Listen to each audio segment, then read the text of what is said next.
system created by Dr. Eric Eustace Williams is one to ensure that a party that he created based on race and mathematics by design of the EBC and so-called pseudo-intellectual independent organizations, if a sustained period of change is not upheld, the PNM always returns to power to steal your money once again.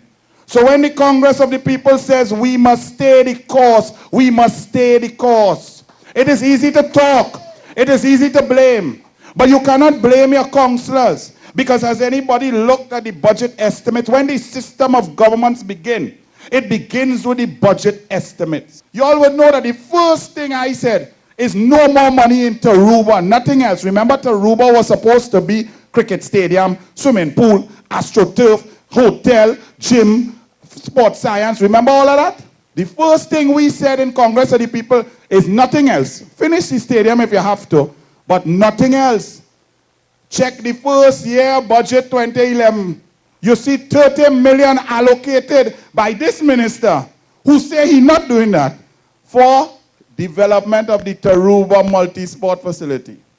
So you already changed you 422,000 people vote for it ain't reach yet, because they print the booklet as if Gary Hunt and the PNM still there. We must understand the dynamics of change comes when people can come together, and that white is not surrender, but white says that we are pure in heart. White says that we are clean and we're going to keep it clean, but white says we're going to see when it's getting dirty to keep it clean again.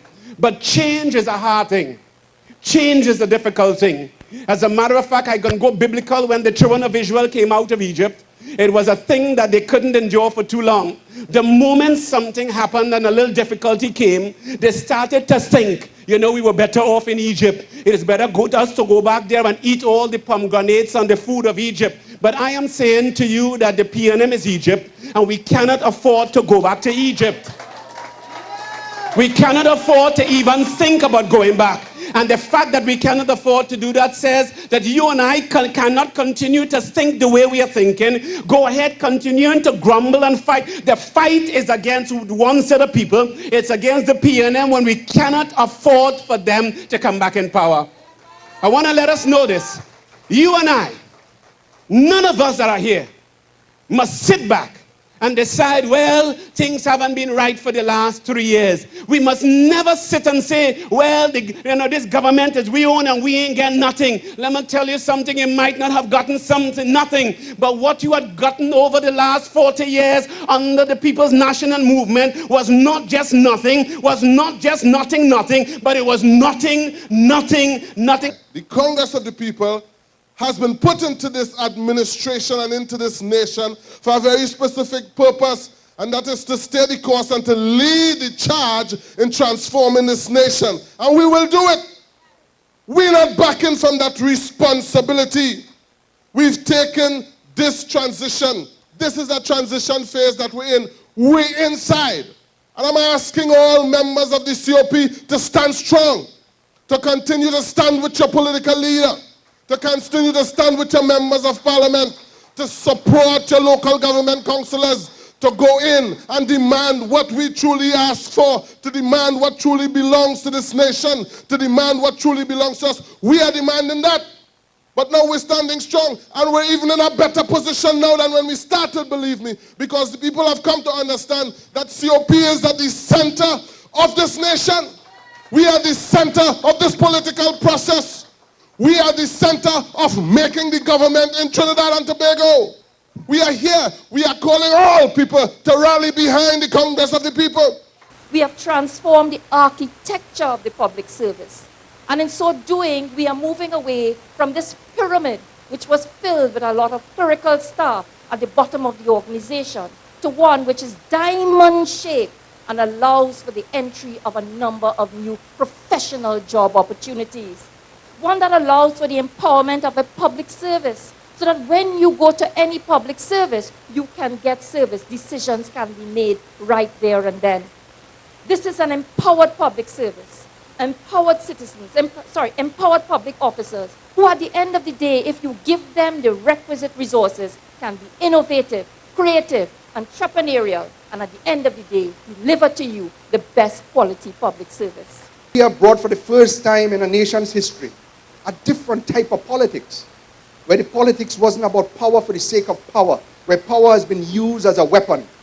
We came in to empower people, where power for the first time is imbued with a sense of spirituality and a higher order and a higher law that must attend to the leadership of any nation if it is to prosper and if it is to survive.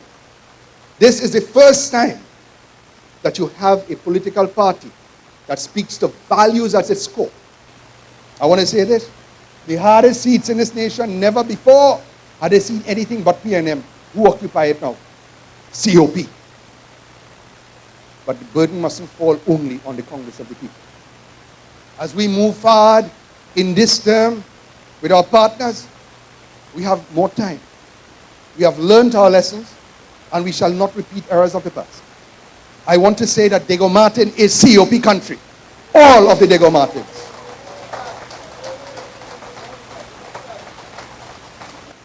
So when we negotiate, as I expect we must, because the PNM is no option, we will negotiate to ensure that the change we had hoped for is reflected in our agreement as we go forward.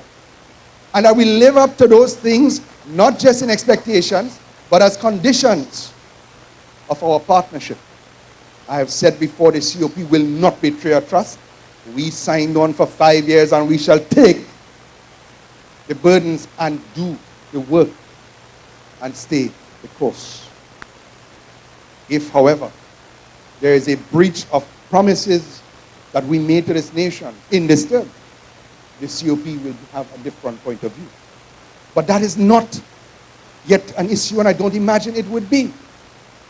Because everybody knows, without the COP, there's no partnership.